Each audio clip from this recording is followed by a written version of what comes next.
Hey everybody, welcome to the World of Tax mini-series, where we help you navigate the complex world of tax compliance. I'm joined with my co-host here, Grigory Schichkho. Grigory, welcome. Hi, Leo. So I came across an interesting post that you made on LinkedIn a while back. I think Forbes put out a list of the top 50 AI companies around the world, and you went and did a deep dive on their tax compliance. Am I getting that right? Yeah, absolutely. So it actually was a quite spontaneous decision from me just to analyze what the situation is with tax compliance for in this very modern area of artificial intelligence. But my findings were actually astonishing even to myself. So before we get started, what made you dig into this article generally, more specifically AI startups? What made that something interesting worth diving into? Well, as you know, AI is new black, right? So everyone is talking about AI at the moment, and there are a lot of rumors that AI might replace lots of jobs.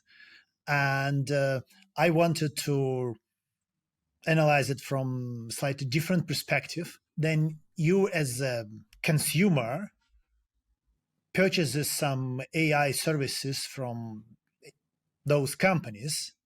Actually, what you consume is digital services. And I wanted to understand what the situation is with tax compliance for these top 50 startups. Right. So they're all digital service startups, and they're hot in the media. That makes total sense. Yep. And the important point here is that we are talking about indirect taxes, so taxes such as VAT, GST, or sales tax, right? And in case of the US sales tax, the average rate is roughly between 6 and 7%, depending on the state. But if we talk about VAT or GST, like globally, the average rate would be much higher. So we can ballpark this figure at 15%. Yeah, much higher than the general state's sales tax. Yeah. Okay, so let's dive into that a little bit. They actually surprised me a lot. So I carefully reviewed all the 50 startups from the Forbes list. I focused exclusively on startups that offered some services B2C, so directly to consumers. And okay. So there were 18 startups out of these 50 which offered B2C services. And so what did you find of these companies that were digital companies selling directly to consumers? The findings that I got, they were actually, I would say, a little bit scary, because only 16% of these B2C AI startups were fully compliant with indirect taxes globally. 16%? Yep, that's true. So, and out of the rest, more than 50% were like, should I use this word like completely? But they were basically non-compliant in all the jurisdictions I analyzed. Wow. So, and the rest of startups, like roughly 30%, they were partially compliant. So they were compliant in some markets, but they were non-compliant in many others.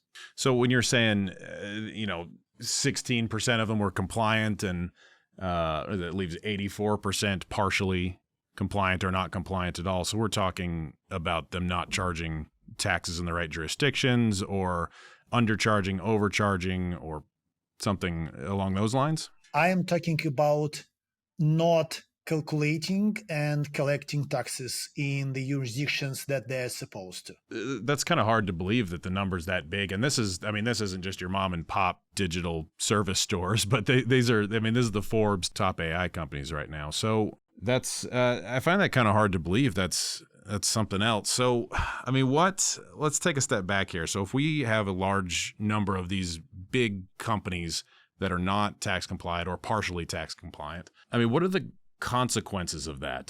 Let's say the tax man comes knocking. What sort of issues are they coming are going to come in contact with? First of all, we're talking not just about one particular taxman, right? So, as we know, at the moment, almost 100 countries all around the world require digital service providers to calculate and collect taxes if those providers supply their services cross-border to consumers in those countries.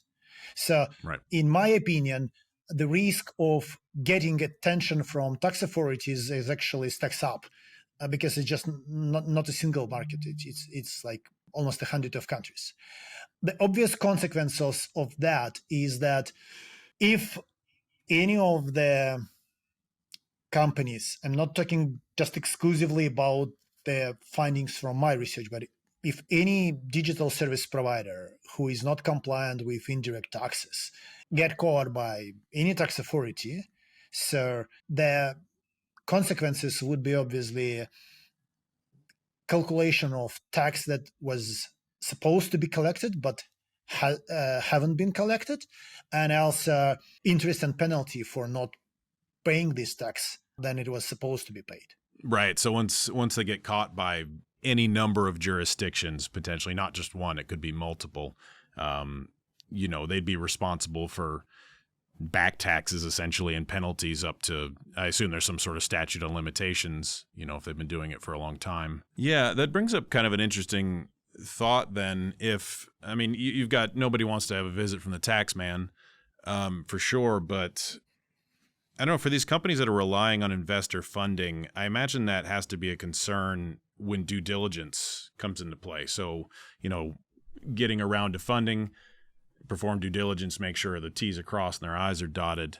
I imagine they're starting to look more closely at tax compliance from an investment standpoint. Like if I'm investing in this company, I want to make sure that all the countries you're selling into, you're compliant from a tax perspective, because that could put we see in that case of $1 million at 15%, $150,000 tax bill, that really changes the commercials of it all, right? So any investor, especially new investor thinking about putting money into a startup, they would like to be sure that there's no any skeletons in the wardrobe, right?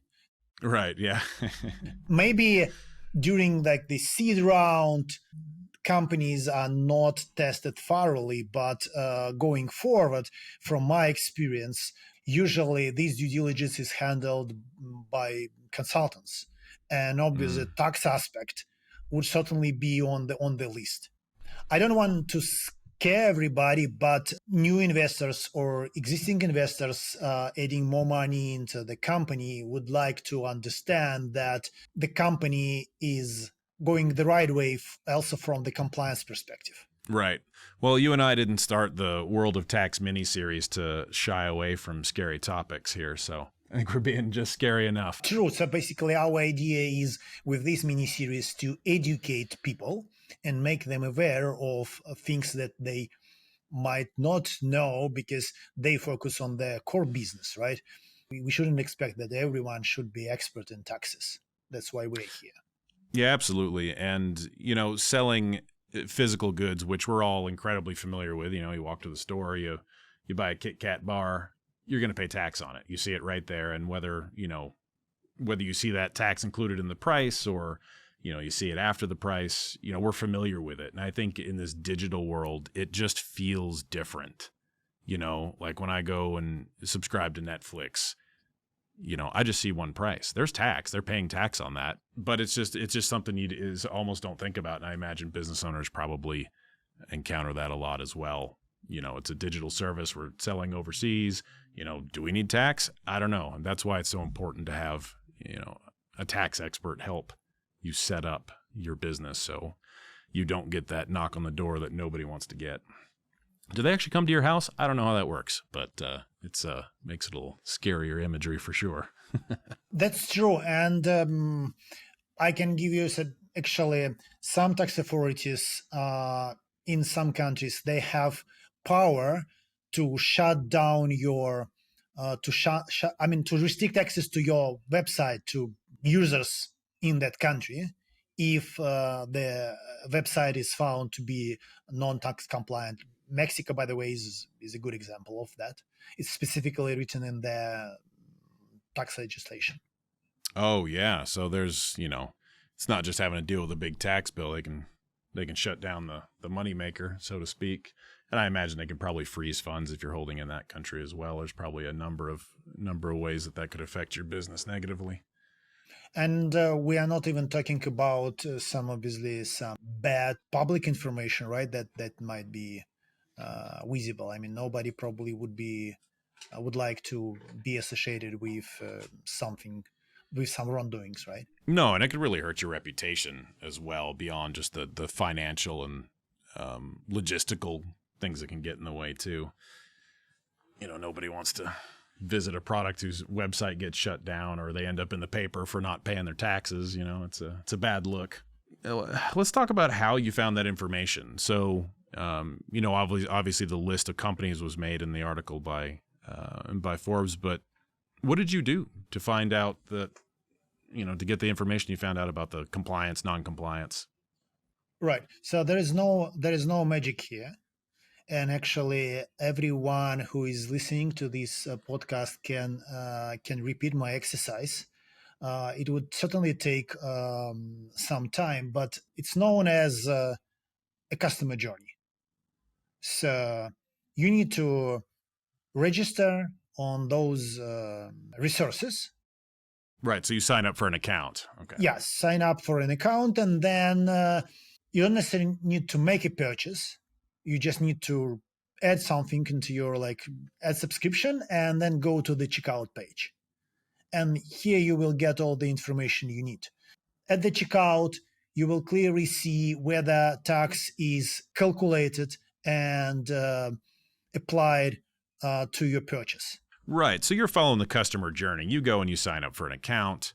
You walk all the way through the checkout. You can see your taxes listed there, any VAT, any other taxes, and then you do your research and you say, okay, well, I'm from this country and they're selling in this country. The taxes should be pop, and you compare the two. Am I understanding that correctly? Yeah, that's correct. But you need to know what countries to check, right? So some countries they still do not require to foreign vendors to collect taxes on digital services, right? Other countries might have registration thresholds, but lots of countries they require digital service providers supplying services cross-border to be registered from the first sale or even before the first sale.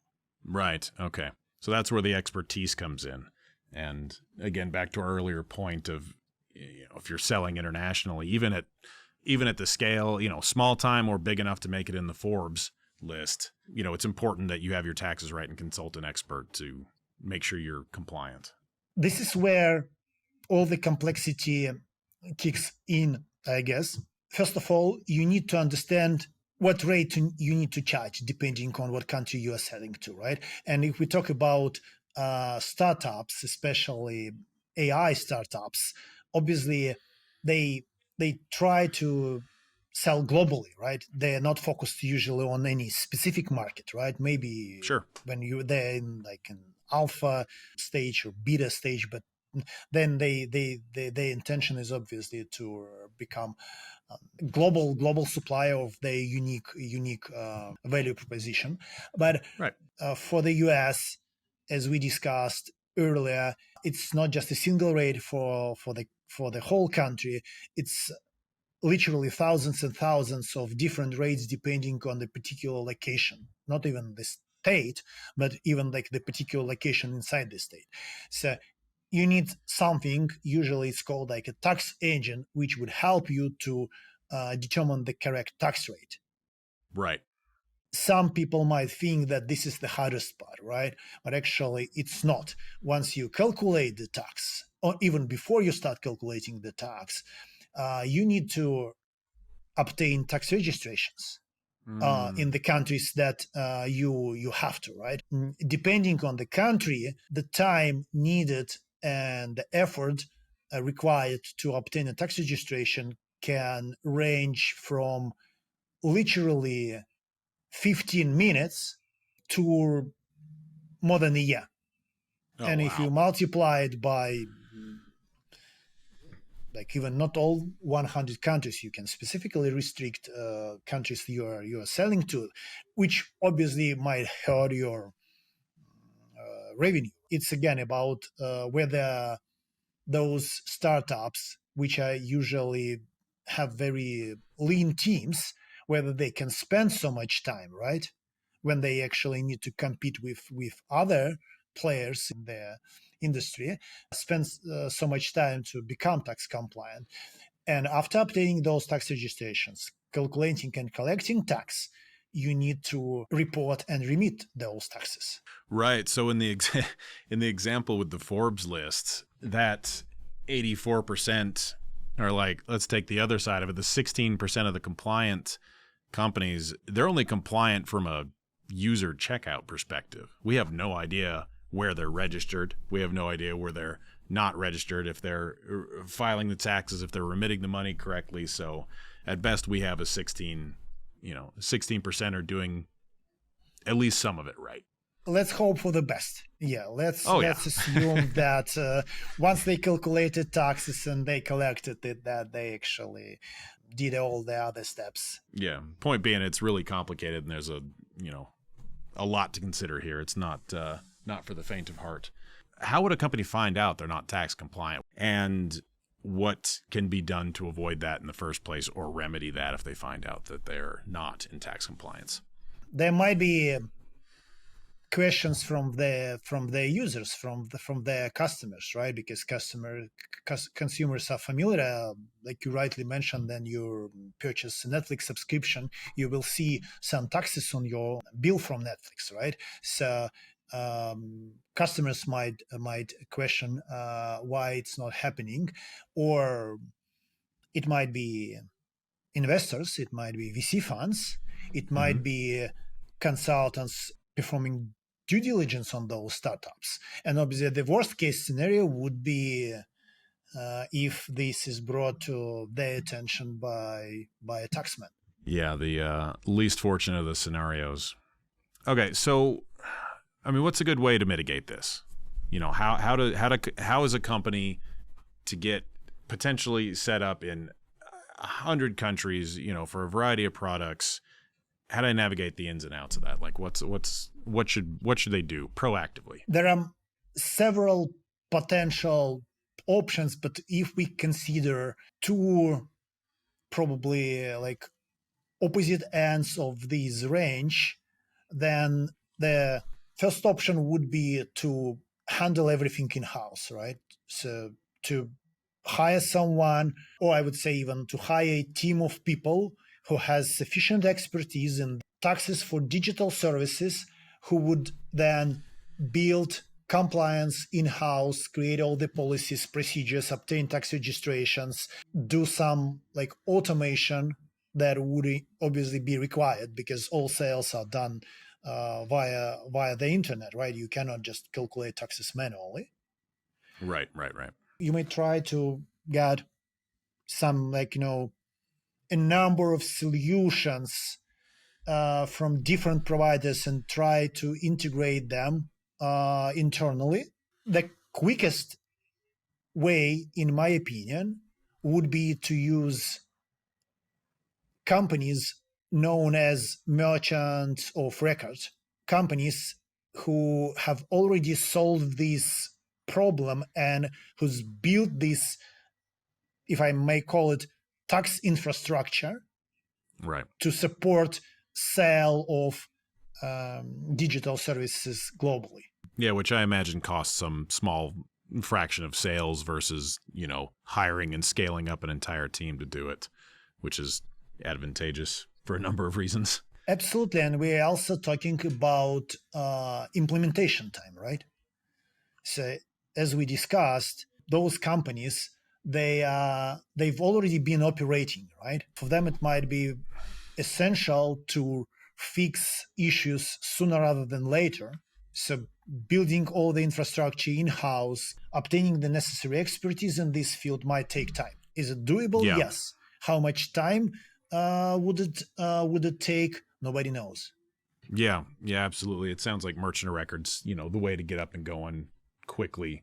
It's a permanent solution, not just a stopgap. And if you have the resources to build your own internal tax team and hire and stay up to date and compliant, great. But if not, there are solutions out there that do that a little bit quicker and cheaper.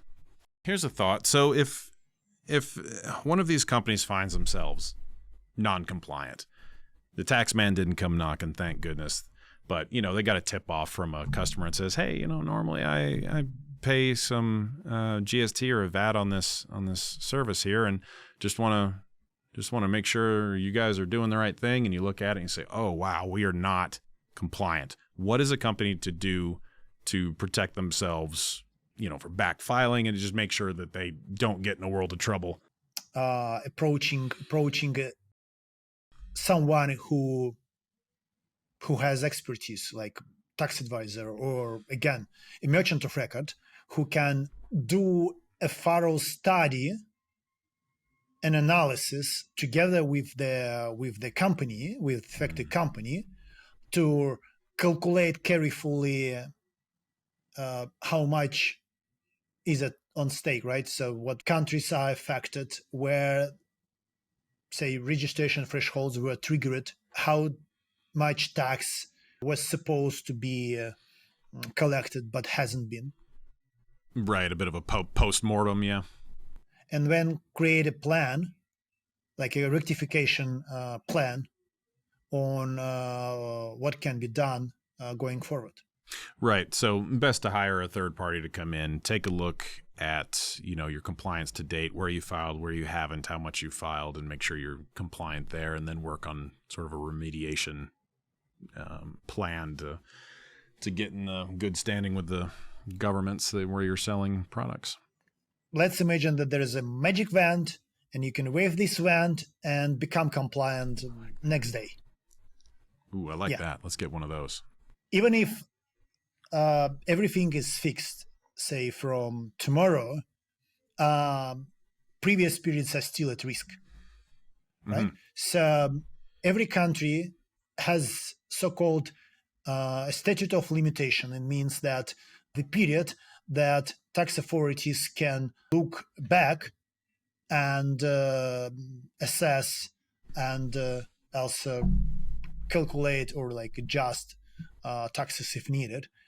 Those statute of limitation, they differ from country to country, but I would say that on average, very, very average, it's about 4 years. I've always heard keep things on file for 7 years. I don't know if that's an old wives' tale or not, but that's...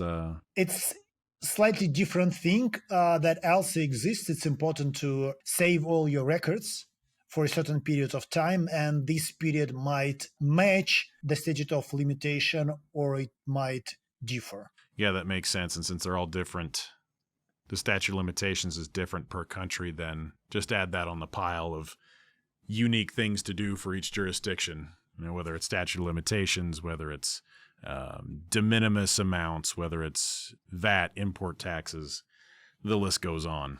Grigory, this has been great. Thanks for joining me on our first episode of World of Tax. Look forward to doing several more. Until then, talk to you soon. See you soon, Leo.